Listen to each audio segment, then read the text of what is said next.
hamlesi, büyük ve güçlü bir Türkiye idealinin teknolojiyle taçlandırıldığı bir hamledir.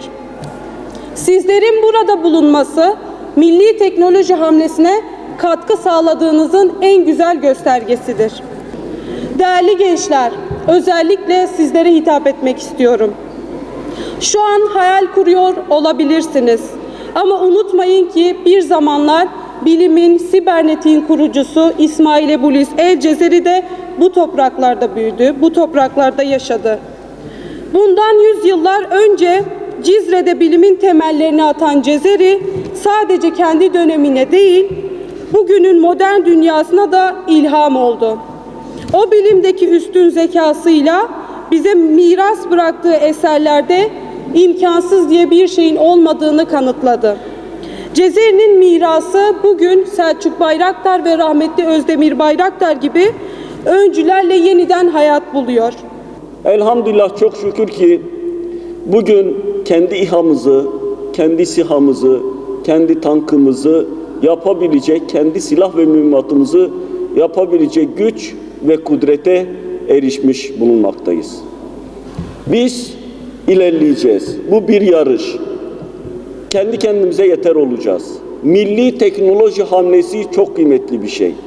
Çünkü millileşme her yandan güçlü ama sanayi de teknoloji de millileşmek bambaşka bir şey. Muasır medeniyetlere ulaşma hedef ve azmimiz var. Bunu yapmak için var gücümüzle milletçe el ele vereceğiz ve inşallah bunu da başaracağız. Kıymetli arkadaşlar, hepinizin malumu İsmail Ebu'l-İz el-Cezeri bu teknolojinin mucidi sayılan, robotik teknolojinin mucidi sayılan mucidimiz, sizin de bulunduğunuz Cizre'de doğup büyüdü. Bu topraklar ilmin, bilimin toprakları, doğduğu topraklar. Dolayısıyla öncelikle kendimize güveneceğiz. Sevgili gençler, kendinize güvenin. Aranızdan daha çok el-Cezeriler çıkacaktır. Selçuk Bayraktar, Hakan Bayraktar ve babaları bu duygu ve düşüncelerle bu işe başladı. İlk başladığında şu an orada gördüğüm gibi bir ufak bir uçakla, bir drone gibi bir uçakla başladılar. Ama bugün dünyada en fazla ülkeye ihraç edilen SİHA'ya sahip firmaya eriştiler.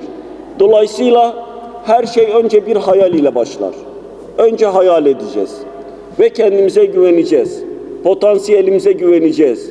Bizler, ben inanıyorum ki öyle bir donanımdayız ki Türk milleti kendi potansiyelinin farkına varırsa dünyanın süper gücü olacaktır. Şu an biz bölgemizde tarih yazıyoruz. Tarihi bizim ülkemiz yazıyor. Hepiniz olan gelişmeleri takip ediyorsunuzdur. Ama bunu yapmak için de hazır olacağız, güçlü olacağız. Atalarımızın güzel bir sözü var. İstiyorsan ki sulhu salah, cenke hazır olacaksın. Biz barış istiyoruz. Barış içinde her yönden donanımlı olacağız, güçlü olacağız, savaşa da hazır olacağız.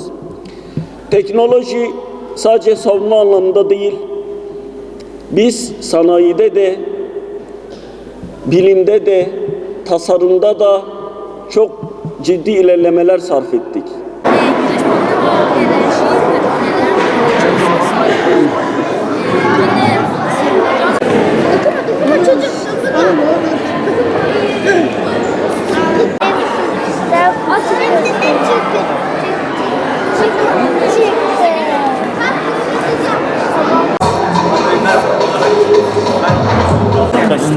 Biz bunu trendlerimize entegre etmek bu karavan sayesinde taksici ile yolcu arasında hiçbir iletişim olmayacak. Arabanın içine yerleştirdiğiniz üzere